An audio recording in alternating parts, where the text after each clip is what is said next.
Hello friends, D boss ಅವರ arrest ಆದಾಗಿಂದ ಅವರು ಯಾವಾಗ ಹೊರಗೆ ಬರ್ತಾರಂತ ಎಲ್ಲ ಅಭಿಮಾನಿಗಳು ಕಾದು ಕೂತಿದ್ದಾರೆ. ಇದರ ನಡುವೆ ಅವರ ಡೆವಿಲ್ ಸಿನಿಮಾ ಕೂಡ ತಯಾರಾಗ್ತಾ ಇದೆ ಹಾಗೂ ಇದೇ ವರ್ಷದಲ್ಲಿ ರಿಲೀಸ್ ಆಗುವ ಸಾಧ್ಯತೆ ಇದೆ.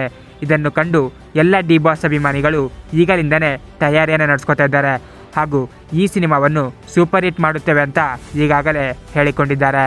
ಡಿ ಬಾಸ್ ಅವರು ಯಾವುದೇ ಒಂದು ಸಿನಿಮಾ ಮಾಡಿದರೂ ಕೂಡ ಅದು ಸೂಪರ್ ಹಿಟ್ ಆಗುತ್ತೆ ಹಾಗೂ ಕೋಟಿ ಕೋಟಿ ಬಾಕ್ಸ್ ಆಫೀಸ್ ಕಲೆಕ್ಷನನ್ನು ಮಾಡುತ್ತೆ. ನೀವು ಕರ್ನಾಟಕದ ಮೂಲೆ ಮೂಲೆಯಲ್ಲಿ ಗಲ್ಲಿಯಲ್ಲೂ ಕೂಡ ದರ್ಶನ್ ಅಭಿಮಾನಿಗಳನ್ನು ಕಾಣ್ಬೋದು. ಇದು ಡಿ ಬಾಸ್ ಅವರ ತಾಕತ್ತು ಅಂತಲೇ ಹೇಳ್ಬೋದು. ಇವರ ಅಭಿಮಾನಿಗಳು ಇವರನ್ನು ಎಂದಿಗೂ ಕೂಡ ಬಿಟ್ಟುಕೊಡಲ್ಲ.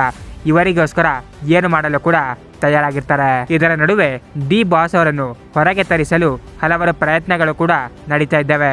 ದರ್ಶನ್ ಅವರ ಅಭಿಮಾನಿಯೊಬ್ಬ ಕಿಚ್ಚ ಸುದೀಪ್ ಅವರಿಗೆ ರಿಕ್ವೆಸ್ಟನ್ನು ಮಾಡ್ಕೊಂಡಿದ್ದಾನೆ. ದಯವಿಟ್ಟು ನಮ್ಮ ದರ್ಶನ್ ಅವರನ್ನು ನೀವೇ ಬಿಡಿಸ್ಕೊಂಡು ಬರಬೇಕು ಅಂತ ಕೇಳಿಕೊಂಡಿದ್ದಾರೆ. ಡಿ ಬಾಸ್ ಆದಷ್ಟು ಬೇಗ ಕಿಚ್ಚ ಸುದೀಪ್ ಸರ್ ಬಿಡಿಸ್ಕೊಂಡ್ ಬರ್ಬೇಕು. ಸುದೀಪ್ ಸರ್ ಬಿಡಿಸ್ಕೊಂಡ್ ಬಂದಿಲ್ಲ ಅಂದ್ರೆ ಇನ್ಯಾರು ಮೇಡಮ್, ಇನ್ಯಾರು ಬಿಡಿಸ್ಕೊಂಡ್ ಬರ್ತಾರೆ? ಡಿ ಬಾಸ್ ಬಿಡಿಸ್ಕೊಂಡ್ ಬರ್ರಿ ಮೇಡಮ್. ಇದರ ಬಗ್ಗೆ ನಿಮ್ಮ ಒಪಿನಿಯನ್ ಏನು? ಕಿಚ್ಚ ಸುದೀಪ್ ಅವರು ಡಿ ಬಾಸ್ ಅವ್ರನ್ನ ಬಿಡಿಸ್ಕೊಂಡು ಬರಬೇಕಾ?